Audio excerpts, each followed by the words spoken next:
Good day, I'm Mr. Robin Ogdal. Today, I'm going to discuss the concepts and applications of the following topic for the course Foundations in Leadership for Learning. And the following topics are: 1. We have leadership and global teams.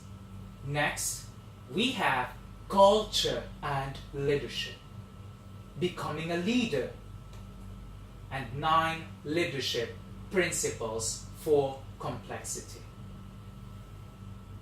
But before we move on, let's try to think, reflect, and internalize of the term leadership. I may not be in supervisory or managerial position. I'm just a college lecturer, college teacher. However, I believe that I'm a leader once I enter a classroom. Hence, it's still very important, essential for me to profoundly learn the concepts, the importance of being a leader, how to become an effective leader, how to manage a team, so on and so forth. These things are also significant not only in education but also in other professions. And today we're going to learn all those things. Let's start by identifying or determining the definition of leadership. What is leadership? Leadership initiates action.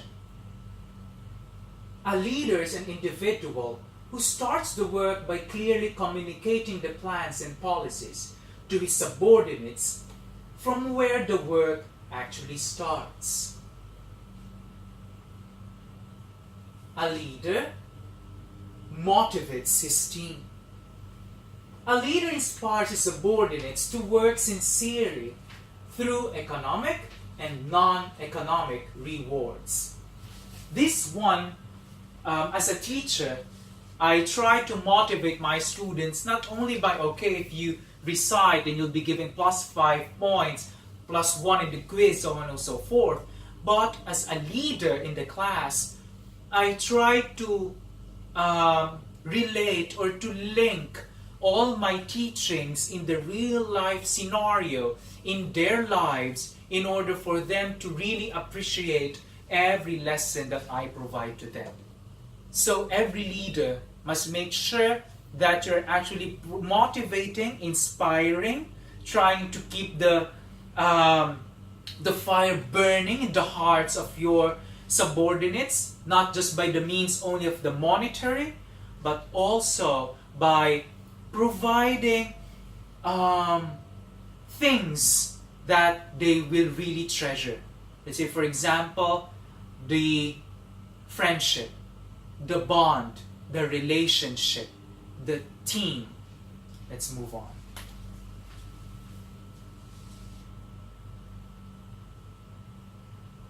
Provides guidance. A leader instructs his subordinates the way they have to perform their work effectively and efficiently. Builds confidence. A leader gives opportunity to develop his subordinate's sense of ownership as he continuously guides and provides clear direction to achieve goals effectively. Builds morale. A leader can serve as a means to boost people's morale. Subordinates who have high morale have willingness to work wholeheartedly and sincerely. Establish work environment. A leader is also responsible in creating healthy work environment that helps in sound and stable growth. There's also profound and well-defined definition of leadership towards learners. leadership are expected to have visible role.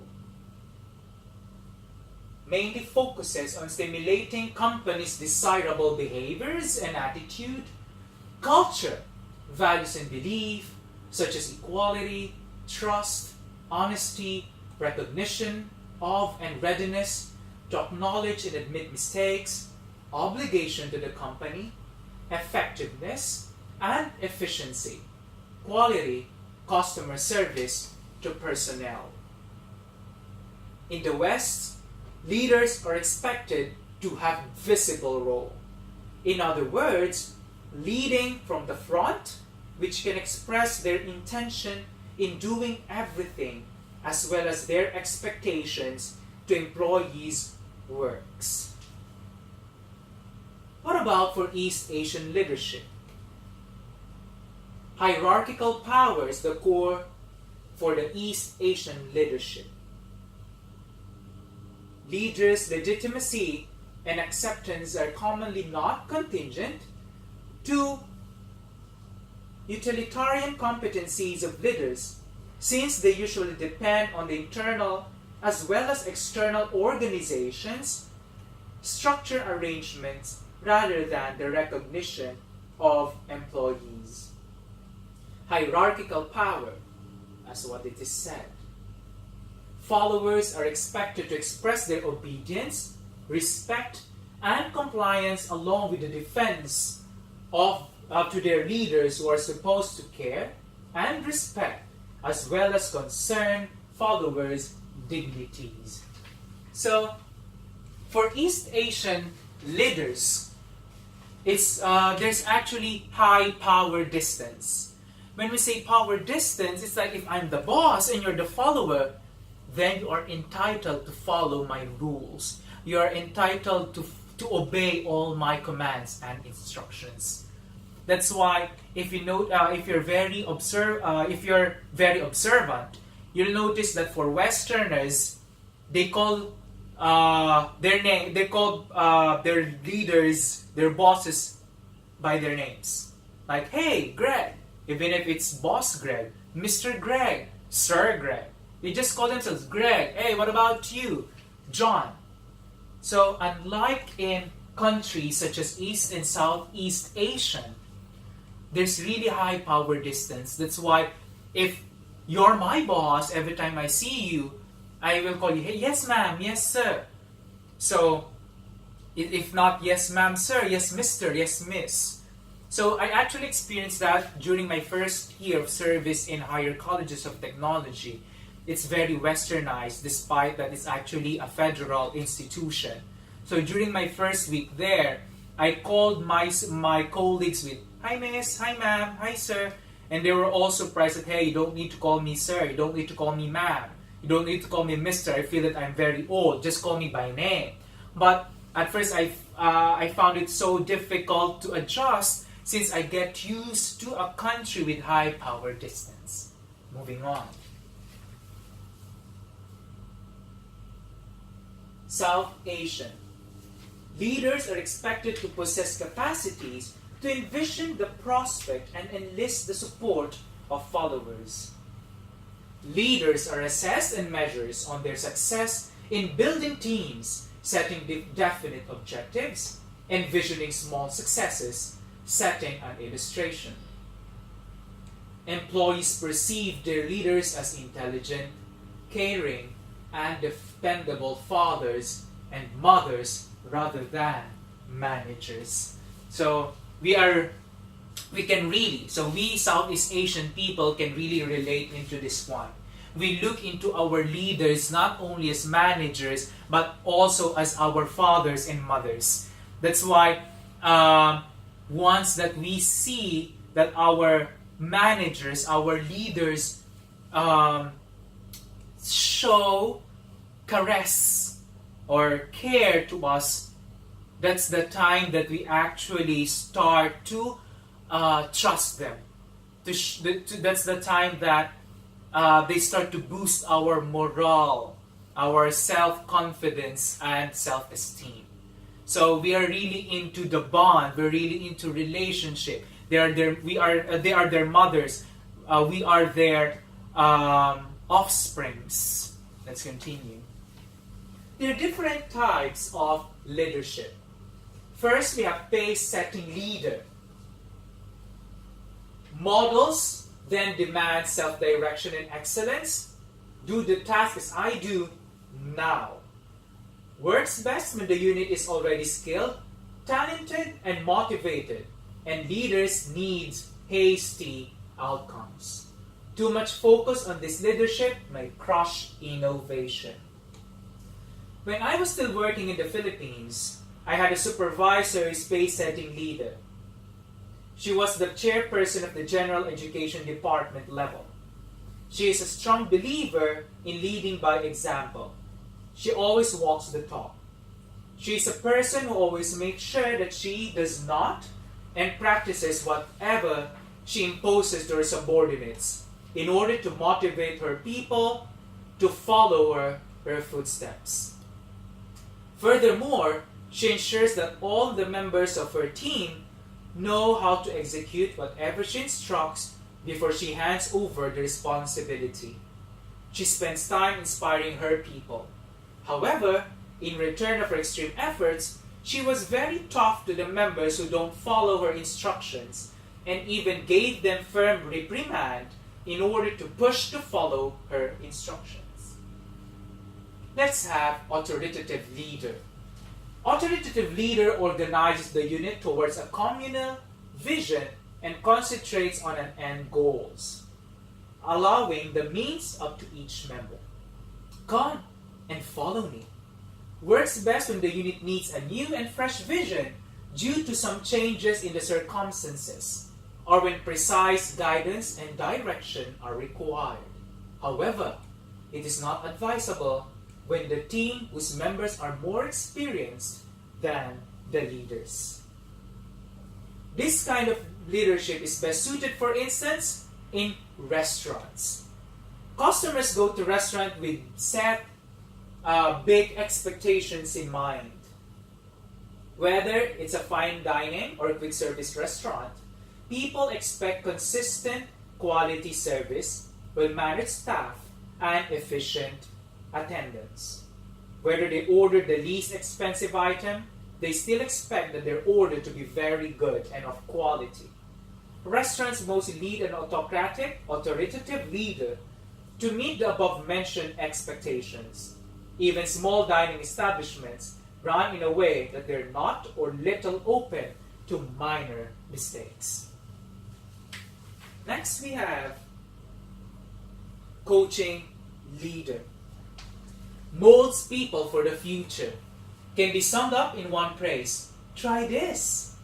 Works best when the leader aims to help the members shape personal strengths that will move them to become more successful in the future.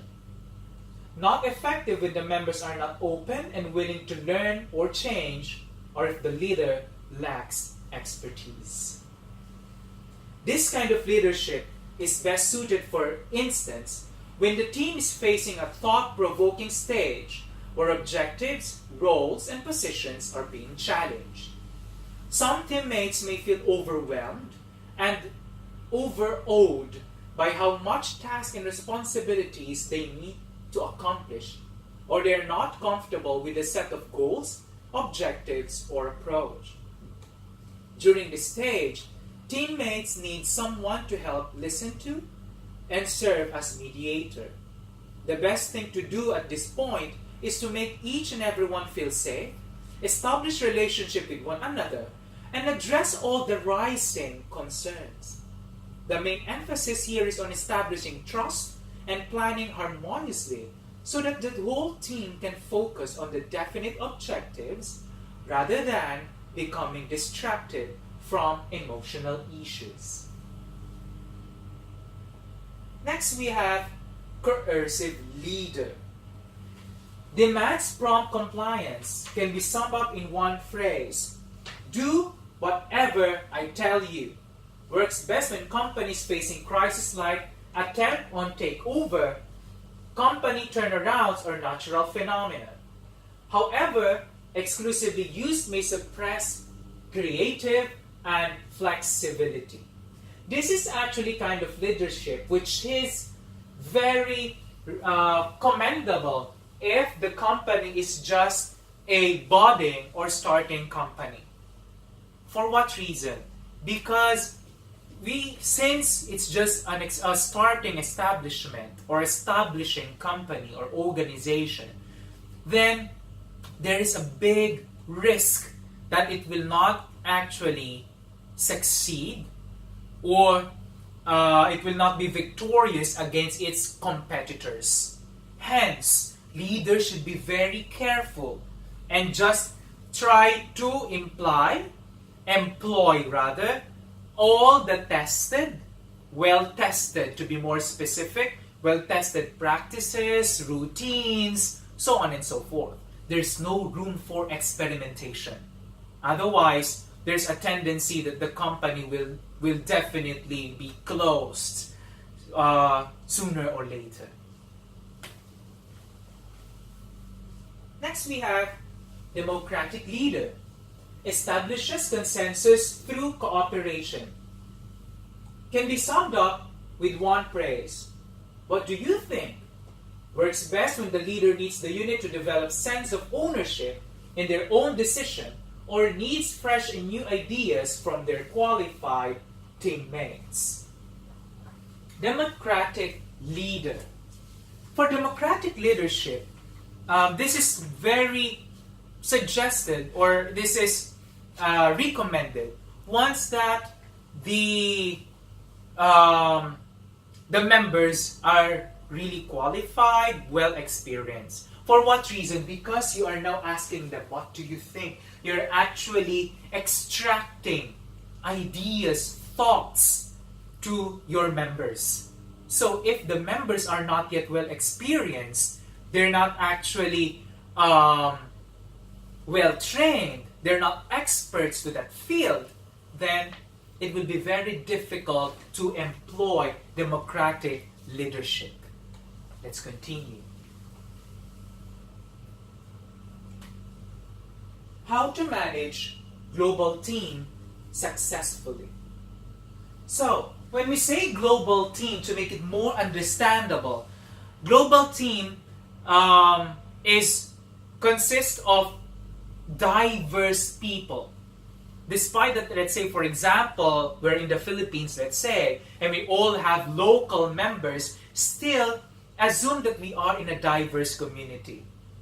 Yes, they're all Filipinos, but the way of their thinking, their practice, their culture, the way that they're nourished, they're nurtured are still different.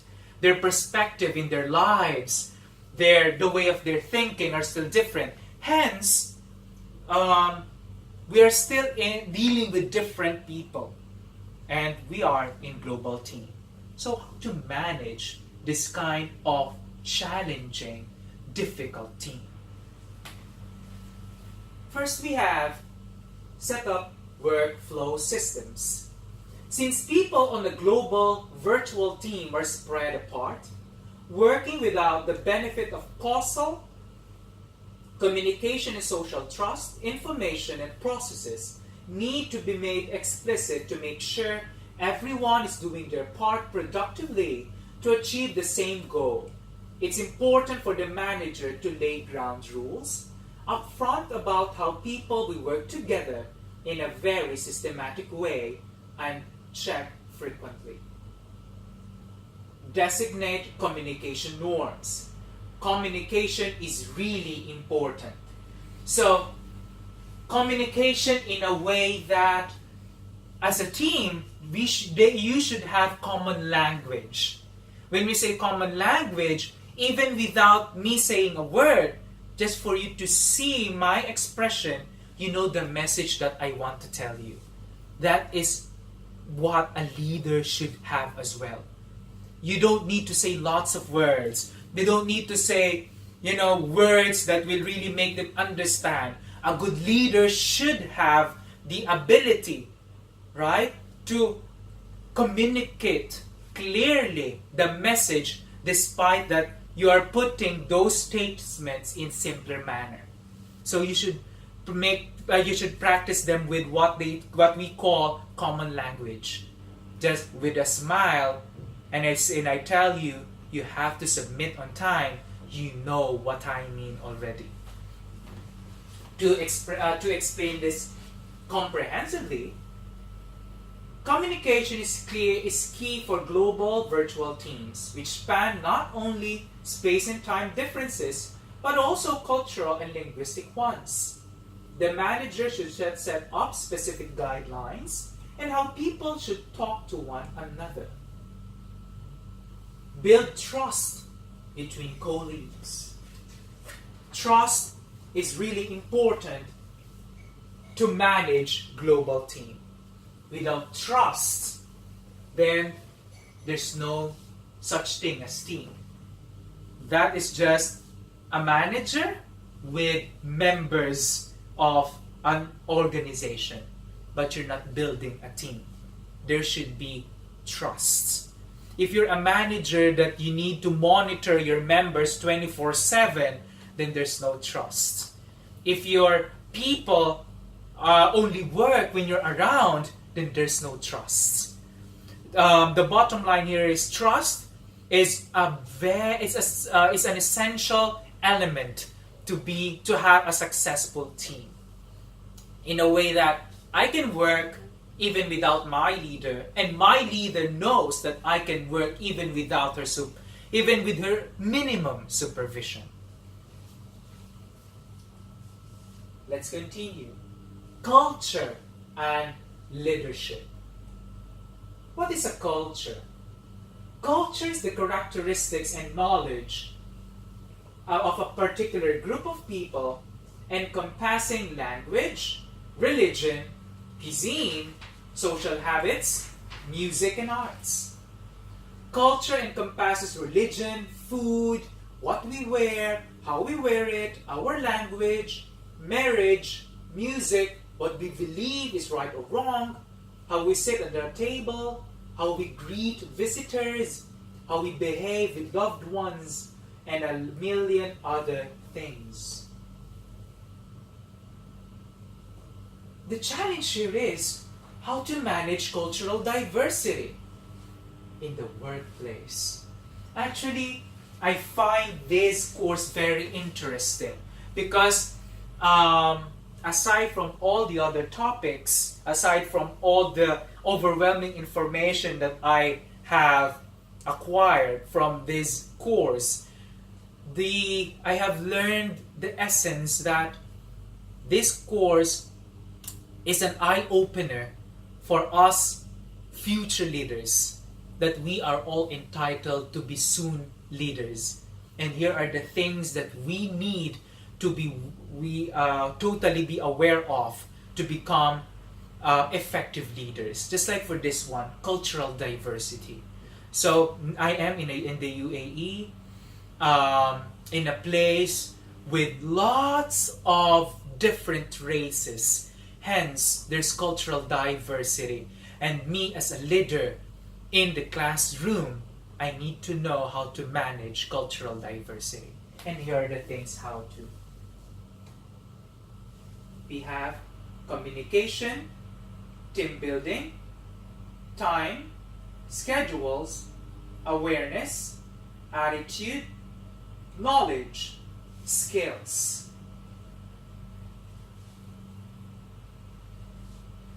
Communication is very important because it provides information accurately and promptly to effective work and team performance.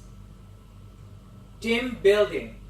Some cultures like the United States are individualistic and people want to go it alone. Other cultures value cooperation within or among other teams. Team building issues can become more problematic as teams are comprised of people from a mix of these cultural types.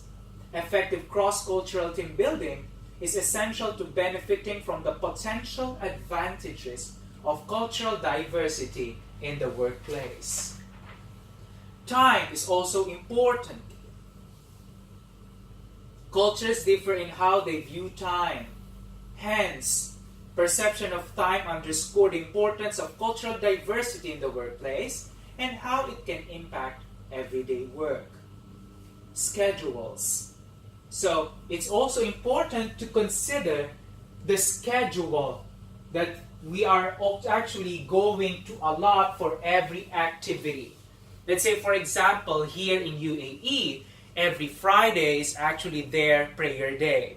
And 11 to 1 o'clock is actually their precious time, their time for prayer. So as a leader, let's say I'm managing restaurants, despite that, hey, we still run on Friday, and Friday is a peak day, you have to be here from 11 to 1.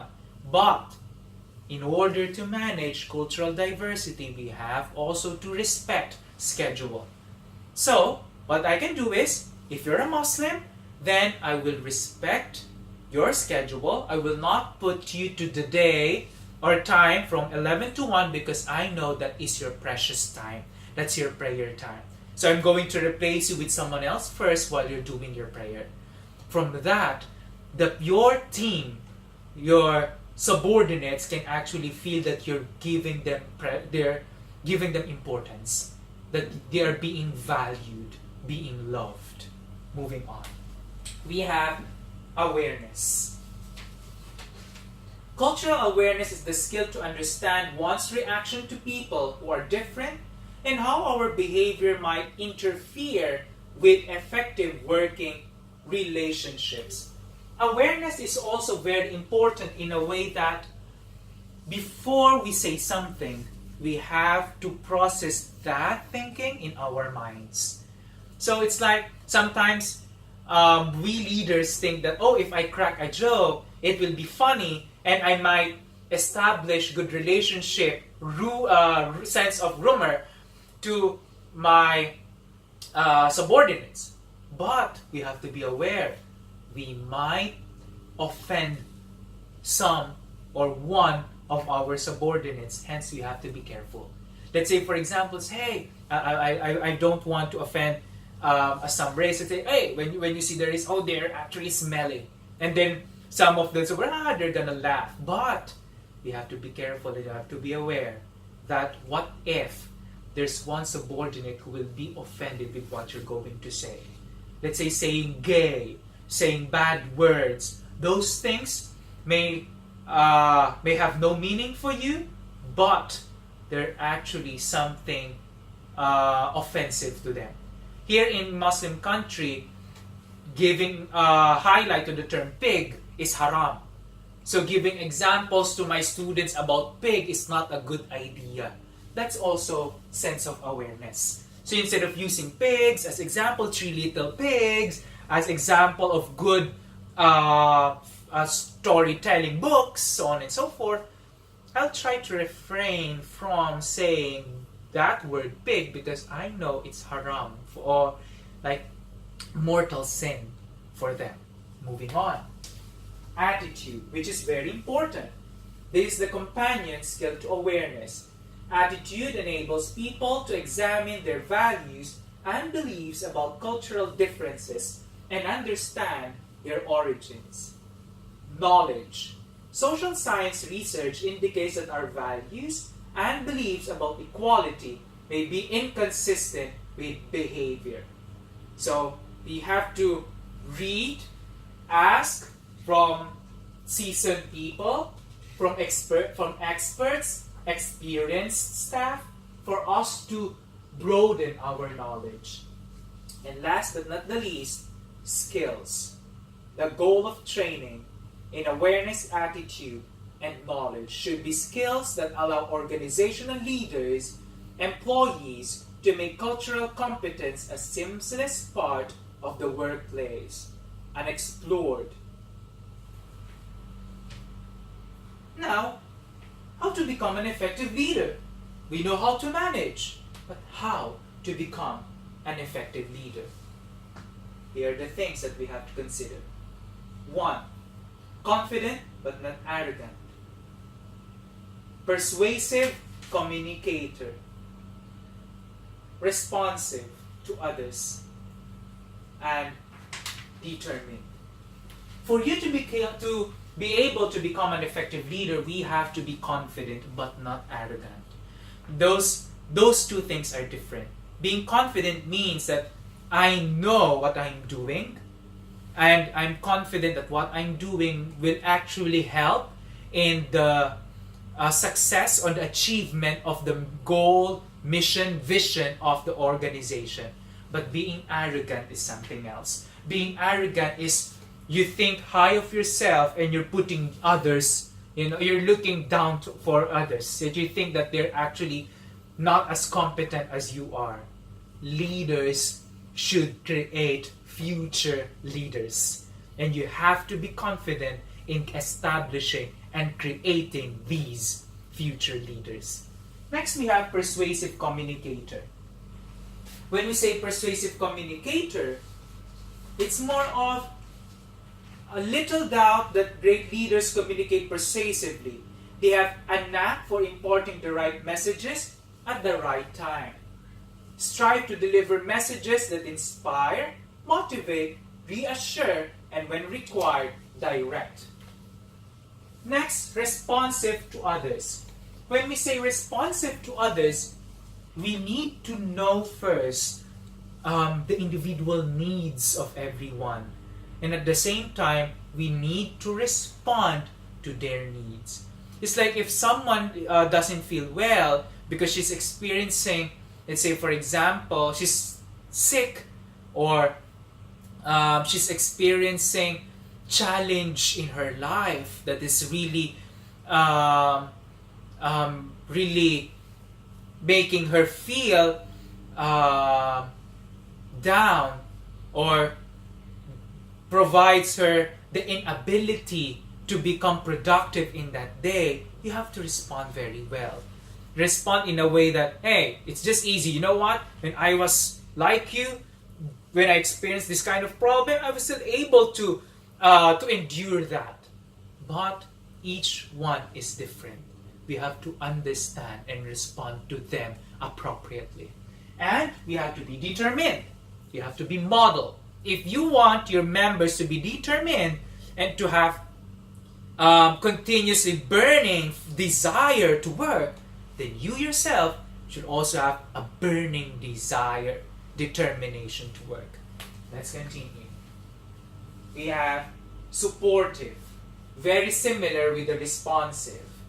Distinguished, responsible, optimist, always positive, honest, and organized.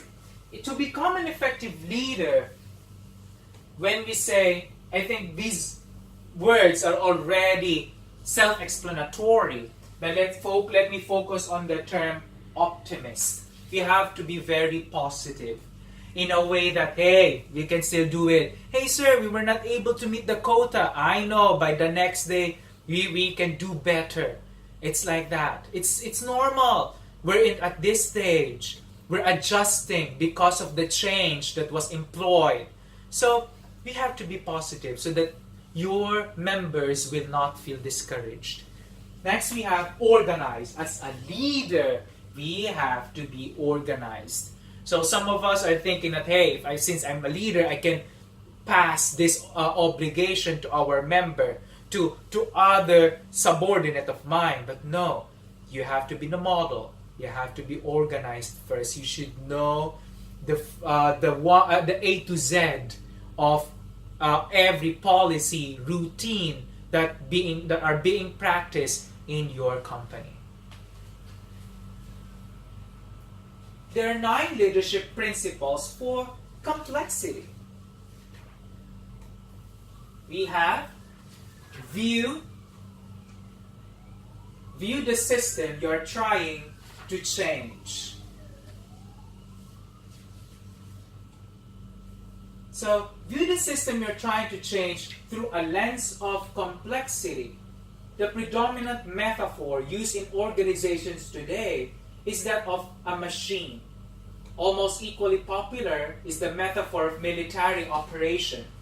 It is, if an organization is a machine, then we simply must specify the parts as well as make sure that each part does its part. Let the vision be good enough. rather than trying to plan every little detail. Provide maximum specification rather than trying to plan every little detail. 3. Live with balance between data and intuition, planning and action, safety and risk.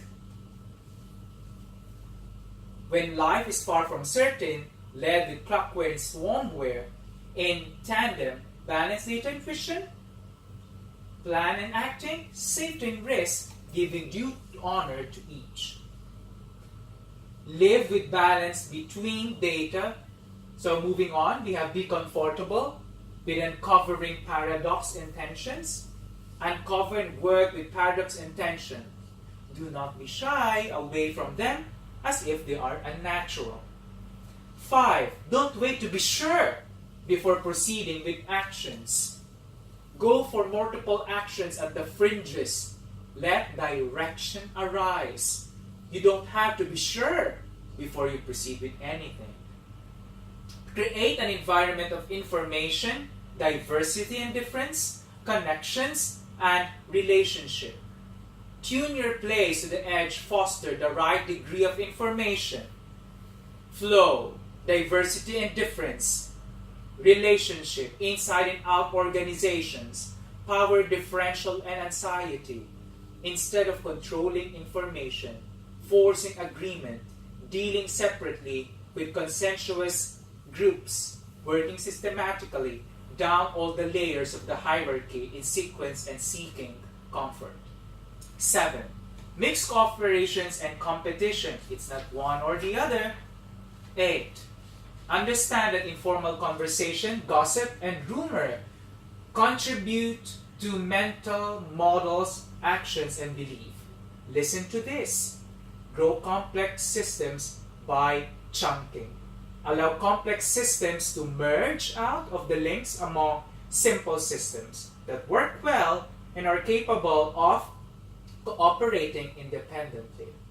And 9, allow complex systems to emerge out of the interaction of systems, ideas, and resources.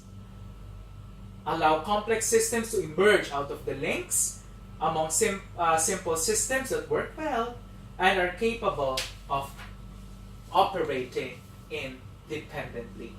These are the leadership principles. And that ends my presentation. I hope you have learned something from today. See you soon again. Bye.